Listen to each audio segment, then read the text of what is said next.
Hi friend, good morning. কেমন আছো তোমরা সবাই? আশা করি ভালো আছো। আমিও খুব ভালো আছি। আজকে আমি তোমাদের সাথে শেয়ার করব চালের গুঁড়ো ছাড়াই চিড়ে দিয়ে নরম তুলতুলে দুধ পুলির রেসিপি। আর এর ভেতরের যে পুরটা আমি কিন্তু নারকেল ছাড়াই তৈরি করেছি। এমন হয় না যে বাড়িতে নারকেল নেই, চালের গুঁড়ো নেই, কিন্তু পুলি পিঠে খেতে খুব ইচ্ছা করে, তখন কিন্তু আমরা এইভাবে তৈরি করে নিতে পারি। আর এই স্পেশাল পুরটা আমি তৈরি করেছি যেভাবে তোমাদের সাথে শেয়ার করছি, তো তার জন্য পুরো ভিডিওটা দেখার অনুরোধ করছি সকলকে শেষ পর্যন্ত। তো বেশি কথা না বাড়িয়ে চলো তোমাদের সাথে এই রেসিপিটা শেয়ার করে নিই।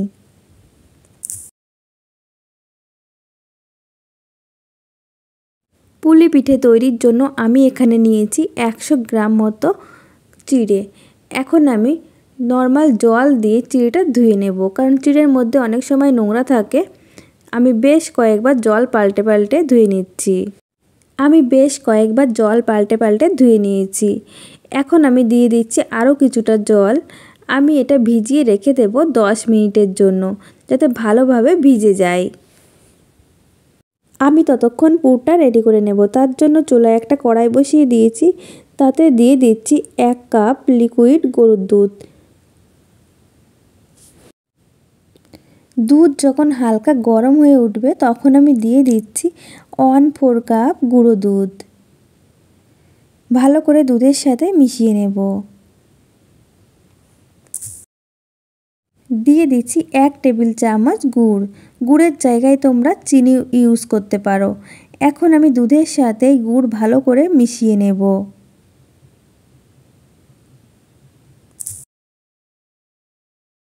গুড় ভালো করে দুধের সাথে মেশানোর পর আমি এর মধ্যে দিয়ে দিচ্ছি 1 টেবিল চামচ সুজি। সুজিও আমি ভালো করে দুধের সাথে মিশিয়ে নেব।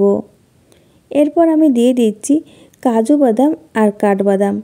আমি আগের থেকে ভিজিয়ে রেখেছিলাম 10 মিনিট, তারপর আমি ব্লেন্ডারে দিয়ে গুঁড়ো করে নিয়েছি। এই বাদামের কারণে টেস্টটা কিন্তু আরও বেশি বেড়ে যাবে। কিছুক্ষণ জাল করে নেওয়ার পর দেখো এটা ঘন হতে শুরু করেছে। তো আমি আরও কিছুক্ষণ জাল করে নেব আর এটা ঘন করে নেব। যখন এই অবস্থায় আসবে তখন আমি এর মধ্যে দিয়ে দিচ্ছি কিছুটা ঘি। ঘি আমি ভালো করে এই পুরের সাথে মিশিয়ে নেব।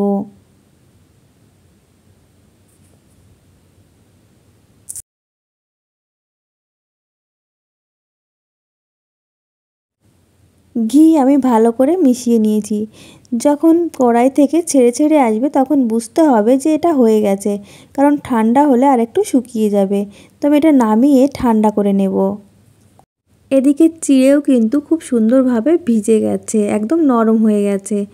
এখন আমি চিড়ের মধ্যে যে জলটা আছে সেই জলটা আমি চেপে চেপে বের করে নেব।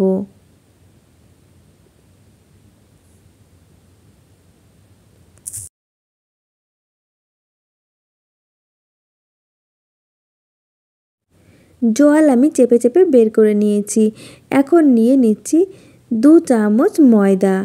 ভালো করে আমি ময়দা দিয়ে মেখে নেব, যাতে এই চিড়ের কোনো দানা না থাকে।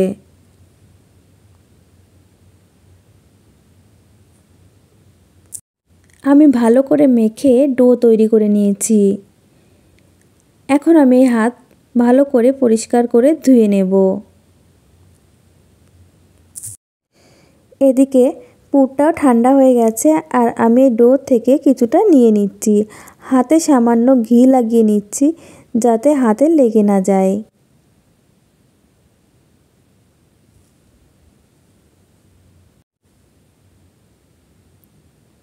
এখন আমি বাটির মতো তৈরি করে নেব।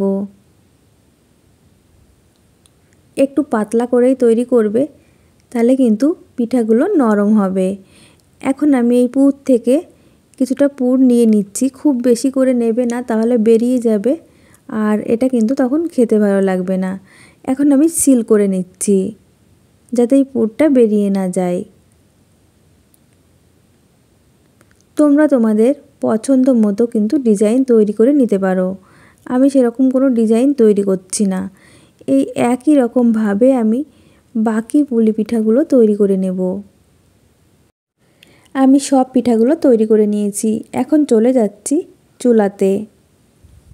চুলায় একটা কড়াই বসিয়ে আমি তাতে 1 লিটার দুধ আগে থেকে জাল করে নিয়েছিলাম। এখন আমি চুলার জালটা অন করে দেব আর আমি এটা ফুটে আসা পর্যন্ত অপেক্ষা করব।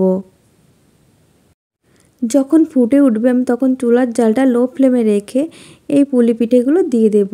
এই পিঠাগুলো দেওয়ার সময় আমি ভিডিও করতে ভুলে গেছিলাম, তো তার জন্য সরি। এখন আমি এটা 10 থেকে 15 মিনিট ধরে মিডিয়াম টু লো ফ্লেমে রেখে আমি ফুটিয়ে নেব। খুব বেশি নাড়াচাড়া করা যাবে না, তাহলে ভেঙে যেতে পারে। 15 মিনিট ফুটিয়ে নেওয়ার পর আমি গ্যাসের ফ্লেমটা লো ফ্লেমে করে দেব। এখন আমি এর মধ্যে দিয়ে দিচ্ছি 100 গ্রাম মতো খেজুরের গুড়। এর পরিমাণটা তোমরা তোমাদের টেস্ট মতো দিয়ে দেবে। দিয়ে দিচ্ছি সামান্য পরিমাণ লবণ। মিষ্টি জিনিসে সামান্য লবণ দিলে এর টেস্টের ব্যালেন্সটা ঠিক রাখে, খেতে ভালো লাগে। যারা পছন্দ না করো তারা স্কিপ করতে পারো। গুড় আমি ভালো করে মিশিয়ে নেব।